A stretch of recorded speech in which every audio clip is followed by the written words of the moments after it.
վրա պետք է պահել մեր խաղաղությունը, լսում եմ ձեզ։ Պարոն նախարար, ձեր քաղաքական օրենքներից մասնավորապես երկրորդ նախագահ Ռոբերտ Քոչարյանը հաճախ է հայտարարում, որ Արցախցիների վերադարձի իրավունքին հետամուտ են լինելու։ Ես խնդրում եմ, որպես նախարար ասեք, աշխարհում կա մեկ ժողովուրդ, ազգ կամ հանրույթ, որ օգտվել է վերադարձի իրավունքից եւ վերադարձի իրավունք ասածը ինչ կարգավիճակ է ենթադրում վերադարձողների համար։ Ճիշտն ասած, հիմա դուք տալիս եք հարց, որը ես եմ սովորաբար երբ որ առիթ ալնում, այդ թվում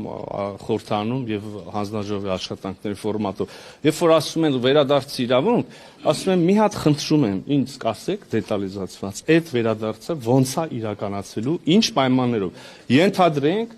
ընդեղ դռները բացում են, ասում են եկեք, ստեղ էլ են մարդիկ, ովքեր ուզում են գնան, գնում են։ Խնդրում եմ ինձ նկարագրեք պայմանների, եթե չասեմ ամբողջությունը, գոնե մասնակիորեն։ Արդյոք դա նշանակում է գնում եք եւ լինում եք անկախ պետություն, թե լինում եք Ադրբեջանի քաղաքացի, Ադրբեջանի անձնագրով գնում եք դպրոց, որտեղ հայերեն չկա, թե հայերենը հերիք է, թե օրինակ ոստիկանությունում այդ որոշակի տարածքում անպայման պիտի լինեն հայազգի ոստիկաններ, թե ադրբեջանցի ոստիկանը նորմալ է, դատարանը, եւ այս կարգի տասնյակներով հարցեր, որովհետեւ այդ հարցի պատասխանից շատ մեծ բան է կախված եւ Հայաստանի Հանրապետության քաղաքացիներն կանան տեսնել այդ մարդկանց անկեղծությունը եւ անցյալի մասով, երբ որ իրանք մաքսիմալն են պահանջում եւ երբ որ մենք ասում ենք նշաձողը որ իջացնենք լուծումներ կգտնվեն, մեզ դատապետում էին այդ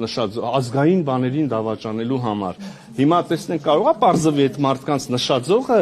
տասնյակ անգամներով ավելի ցածր այն նշաձողից, որի մասին մենք էինք այդ օրերին խոսում։ Ես վախենամ հենց տենց էլ պարզվի, դրա համար այդ մարդիկ որևէ կերպ չեն կոնկրետացնում բան, վերադարձ ասելով ինչ նկատի ունեն։ Խնդրում եմ ինձ ինչքան ուզում եք հարց տվեք, բայց այդ մարդկանց տեսնելուց մի հատ իմ կողմից հարց տվեք, ասեք Արարատ Միրզյանը ձեզ հարց է տալիս։ Ինչպես եք պատկերացնում Լեռնային Ղարաբաղի Իսկ վերադարձի իրավունքից օգտված ժողովուրդը արձանագրենք, ոնց որ իրանք էլ են ընդունում, որ դա իրանք։ Իսկ դե գիտեք, այդպես հիմա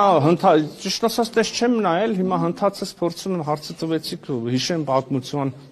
լայն ժամանակագրությամբ եւ աշխատանքությամբ, այս պահին մտքից չի բան գալիս, բայց չեմ բացառում որ եղածների եւ դա կարեւոր էլ չի, կարող է պարզվի ընդհանրապես չի եղել, կարող է պարզվի 3 դեպք եղել է, հասկանում եք, բայց ես ասում եմ այսօր այդ հարցը որ մարդիկ ձեզ բարբոր բարձրացնում են, այդ մարդիկ, որ 30 տարի մի ամբողջ ժողովրդի Հայաստանի Հանրապետությունում եւ Լեռնային Ղարաբաղում մի ամբողջ ժողովրդի քթից բռնած տարել են, արունակ են, արունակ հստակ իմանալով որ իրանց ուզած լուծումը իրատեսական չի,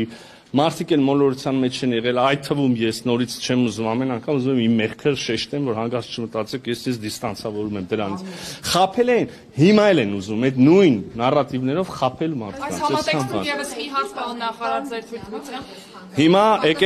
եկեք, շատ լավ։ Հարցը լեգիտիմ է, առաջարկում եմ եկեք հստակեցնենք։ Ինձ եւ մեզ ուղված մեղադրանքը ինչու՞մն է, որ ժամանակին չենք գնացել շատ ցավոտ կորուստների, սա մի իրավիճակա մի պատասխան է ընդհանուր, թե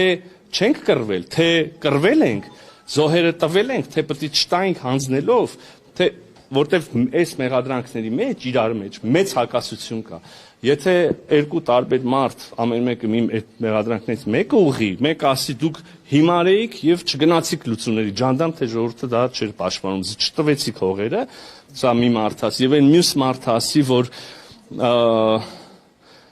դուք պետքա կռվեիք մինչև վերջ, շատ եւ հիմա էլ կռվեք եւ չգիտեմ, կապ չունի, տարբերություն չկա, Հայաստանի Հանրապետություն եւ Լեռնային Ղարաբաղ անջատ չկա եւ այլն, այսպես բաներ ասեն։ Այս հլելի հնարավոր է համակերպվել այս իրականության հետ առանձին մեղադրանքները փորձել հասցեագրել, բայց երբ որ դրանք նույն մարդիկ են ասում, հիմա ինձ հետաքրիր է էլի, ես ինչու եմ մեղավոր, որ հողերը տվել եմ, թե չեմ տվել, որ զոհեր եղել են, թե չեն եղել, այս որ իրանք բան անեն, գան եզրակացության տարբեր է, մենք քանի անգամ առիթ ենք ունեցել ասելու, որ մենք բավարար իմաստություն չենք ունեցել հասկանալու, որ պետքա գնալ շատ շտապ եւ շատ մեծ դիժումների, որպեսզի կանխենք այս արյունահեղությունը։ Բայց դա էլ հարց է,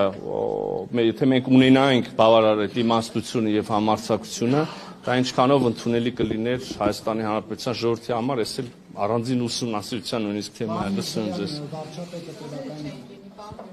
Հիմա զոհերը չլինեին, բայց հողերը տանք, դուք խնդրում եմ, նայեք, ես մի խնդրանք ունեմ ձեզ, որպես նաև տարիներ շարունակ իրար ճանաչող մարդ։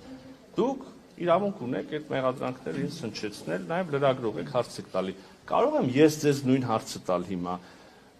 Դուք ոնց եք կարծում 2020 թվականի հունվարի 1-ին պետք էր գնալ ասել ես հողերը տալիս եմ, Ղարաբաղի անկախությունից է հրաժարվում եմ եւ դրանով գնում ենք լուծման եւ պատերազմ չլինի, թե պետք էր գնալ պատերազմի եւ կռվել։ Խնդրում եմ ձեր անձնական դիրքորոշումը ասեք, ես հասկանամ։ Okay, ինչ կանեիք։ Կանեի այնպես, որ զոհեր չլինեն։ Այսինքն կտայիք հողերը եւ Լեռնային Ղարաբաղի անկախություն կոչվածից կհրաժարվեք։ Բայց ամեն ինչ աջակցում։ Ես ձեզ որևէ բանում չեմ ներողություն։ Եկեք ճիշտ հասկանանք իրար։ Ես ձեզ որևէ բանում չեմ մեղադրում։ Ուղղակի ինձ որպես անհատ հետաքրքիր է ձեր որպես անհատի դիրքորոշումը, շնորհակալ եմ, որ ասեցինք, վաղը միսօր պետք է գա։ Համեցեք։ Վարչապետը մի քանի ամիս առաջ հայտարարեց երկաթուղու կառավարման